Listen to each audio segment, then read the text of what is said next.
Hey everyone, welcome to my channel. If you're new here, my name is Victoria and I'm a 8th year 3rd grade teacher and a mom to a 20-month-old baby boy.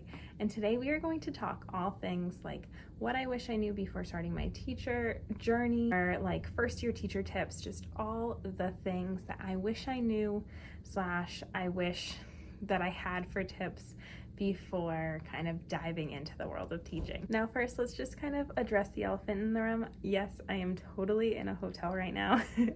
I am at a hotel for my best friend's wedding and I actually have a space to myself and like an extended period of time. So we're gonna do like a quick sit down chat of a few tips, probably like 10 tips that I have / 10 things I wish I knew. And that is the goal for today. I can sometimes be long-winded, so my goal for today is just to kind of share them quickly with you. And if you have any questions, please leave them in the comments. Also, if you have any tips or things that you wish you knew before becoming a teacher, please leave them down below, because I think that can be such a wealth of knowledge for other people who are also looking at this video and wondering things and looking for tips. I think that's just super, super great. So let's dive in. Number one, first, understand that teaching in your first year is going to be full of setbacks and failures and mistakes, and to just really cultivate that growth mindset. We talk to our students all about this all the time, but we need to embody it as well. So basically, look for the chances where you may have failed and you can think, okay, what can I learn from this? Seek some different professional development opportunities when you can, and look for like kind of simple areas where you can also get PD, like books or podcasts or YouTube channels, and just know that you're going to fail, you're going to make mistakes, but then just use resources that you can to grow from those mistakes, because no one's perfect and no one's expecting perfection. So just do what you can and do your best, and then learn from others along the way. Second thing, do not go overboard in buying things for your classroom. There are two important things to consider when you're thinking about what you might want to purchase for your first classroom. First thing you want to think of is, can I go into my classroom so I can see what it looks like and see what is left in there? Because like, for example, when I went in there after when I started at my current school, I took over for a retired teacher. So there was so much stuff. Like, I did not need to buy books. I did not need to get all of these things because there was a ton of stuff left over, which is actually kind of like a problem because there was so much stuff, but that's another story. In a big way though, I was super lucky to have all these materials. So you want to first have an idea of what is in your classroom, and you also want to have an idea of what you might have for your school budget. I just posted a video about this, but I think that it's super important to know that some schools do have budgets, not all do. So I would just talk to your school, see if they have a budget, and if they do, tap into that and use that money to buy some of the supplies that you might need. Now, some things that you might not buy with a budget would be things like, I might use like decor items. A lot of that stuff I probably wouldn't use my budget money for, because I would want to be able to use that stuff ahead of time, and usually like my budget stuff doesn't come till the beginning of the school year. And then other things I might purchase before the start of the school year would be like picture books for mentor texts, but you can get those from like Goodwill if you want to, or Amazon, all the things. And I mean, that's mostly it. One thing I also want to add is you don't need to get a decor bundle. You can if you want to, for sure, but like, it's not necessary. So that is tip number 2. Tip number 3 is to work with your team. Reach out to them. See if you can talk to them over the summer. Tap into the knowledge of what they have, because they can be a huge resource for you. So if you are a part of a grade level team, see if you can contact some of them and kind of reach out to them and see what they know. If you don't have a grade level team, talk to other teachers that are at a similar grade level, like maybe you're a 3rd grade teacher, talk to a 2nd and 4th grade teacher. See what you can do and learn from them. Things you might ask them would be things like, what are some of the structures at your school? Like, how does dismissal go? How does morning routines go? How does lunch go? How does recess work? What duties do you have? What behavior management strategies do you often use in your classroom? What does the school do? How do you organize your classroom library? What are some like technology and things that I should use and kind of familiarize myself with? Then also, once the school year starts, go in and observe them. Observation can be huge. So having the opportunity to observe and learn from your peers is everything. Thought number 4 is the to-do list is never ending, so set up routines to help you be successful and kind of get your butt in gear so you are able to stick with those routines and get things done. What I mean by this is, like, for one thing that I strive to do this school year, and did not always do, but strive to, is in the morning I would try and do emails, and I would try to work on our slides for the day or for the week and prep those. And those were mainly the tasks I worked on in the morning. During prep time, I usually planned with my team, and we would often try and plan a subject per day. So like Mondays might be reading, Tuesdays might be writing, Wednesdays might be math, and then, so on. And then Fridays were always the days when we tried to plan to print and get things ready to go for the next week. In the afternoons, I would often try and switch out my schedule. I would work through looking through emails more if I needed to, and I would try to grade. And by grading, I mean sometimes I would grade, like I'd correct things and put them in the grade book, and other times I would just get those quick correcting jobs in as I could. And sometimes when there is work done that's like easy to correct, I would just try and correct it in the moment. I also sometimes had lunch duty off, so if that was the case, then I would try and use that extra time, often to prep slides or plan more or correct more, anything like that. Number 5, try and make sure you have organizational structures in place. What I mean by this is have your Google Drive set up. Think about how are you going to store student work? Like, are you going to put it in files? Are you going to have binders? What are you going to do with their important work that you need to kind of hold on to? Are you just going to send it back? Those are also questions you could ask your team. What did they do? How will you organize your work throughout the school year? Are you going to, again, have things in a file folder and so on? How do you want your shared supplies stored? Do you want table caddies? Do you want just one supply area?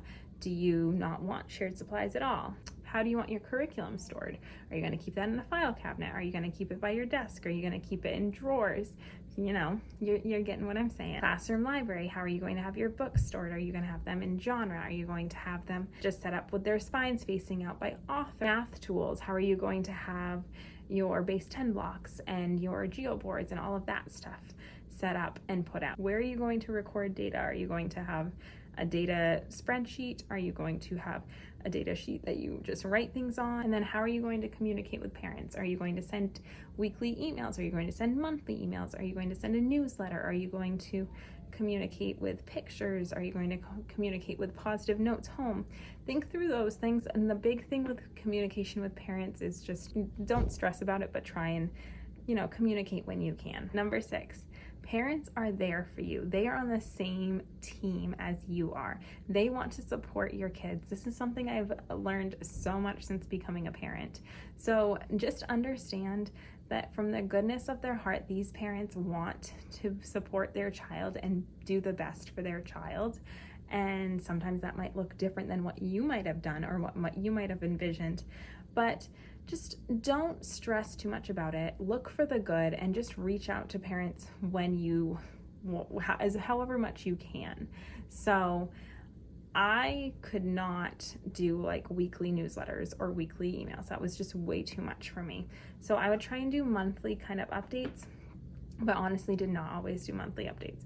So that was what worked for me. But then also when things came up, I would email the families. I would also try to, by the end of the school year, I would just send like a picture and share it with them and say, hey, look at what this kid did or something like that. And that was really, really enjoyed. One thing that really helped me was just knowing that I can keep it simple. Like I don't even need to really write anything in the email. I can write a title for like what this picture is, and then I can just send a picture, and that was huge for me. 7, make sure that you have behavior structures in place. So with this, you really just want to be a sturdy leader. Make sure that you set clear jobs, and with those clear jobs, you have boundaries, and as you set those boundaries, then you make sure that you validate feelings, but you keep those boundaries clear and you do not fray from them.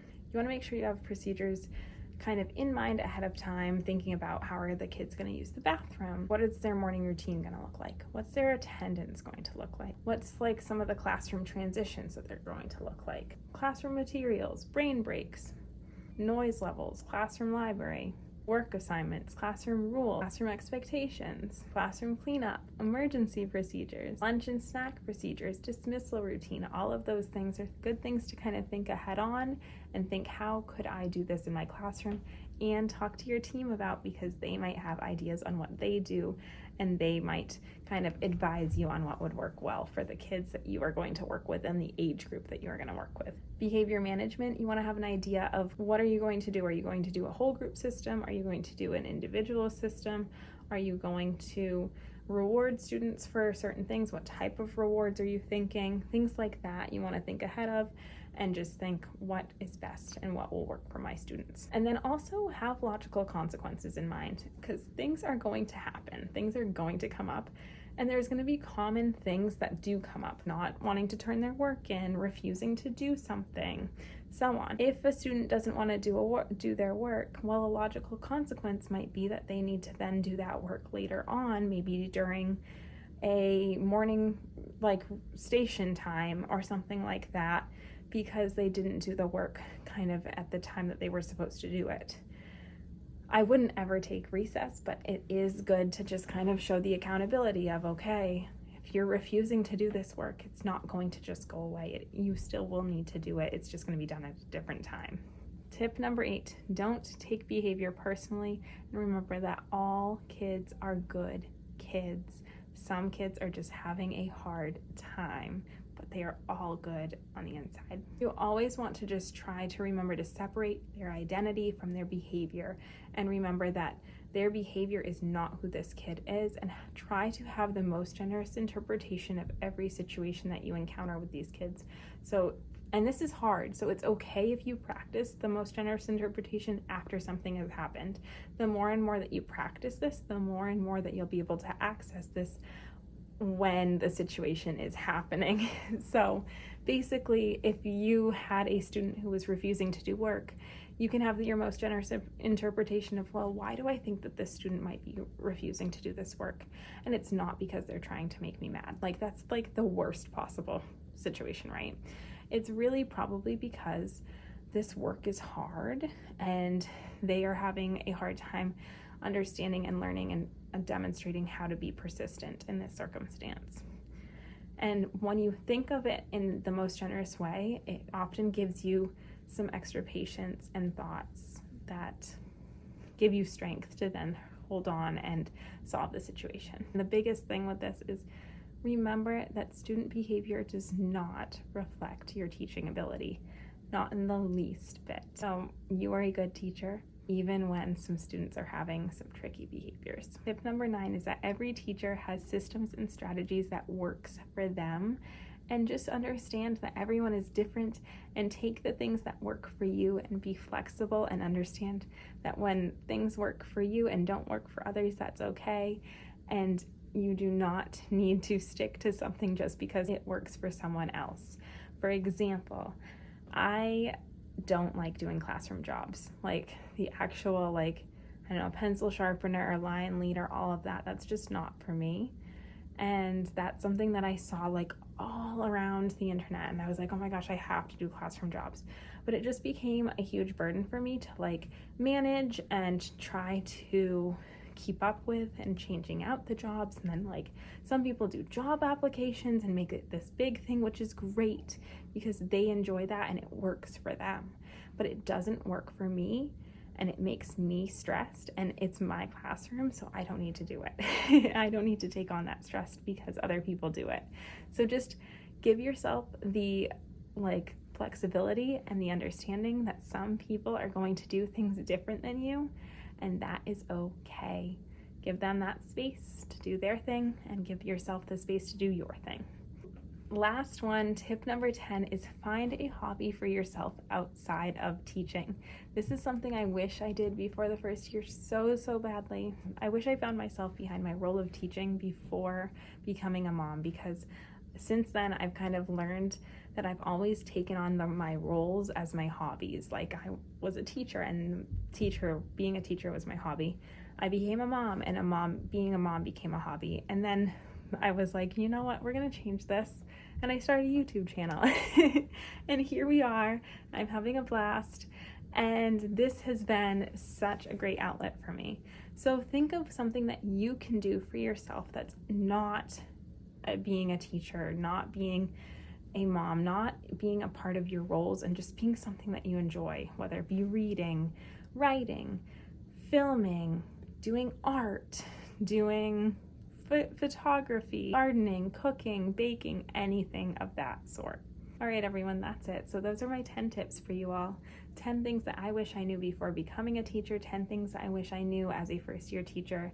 And I hope these were helpful for you all. Again, if you had something that I didn't say, but you really wish you knew, or you really wish you had as a tip, comment it down below so other first-year teachers can see it and kind of recognize it, and also hear their thoughts. If I said something and you either agree with it and you want to add on to it, or disagree with it and say why, please comment that too. I would think that would be super helpful for others to see. And I just so appreciate you all being here. So thank you again if you're here. Please like this video if you enjoyed it. Please subscribe so you can see future videos from me. And I will see you all in the next one. Bye, everyone.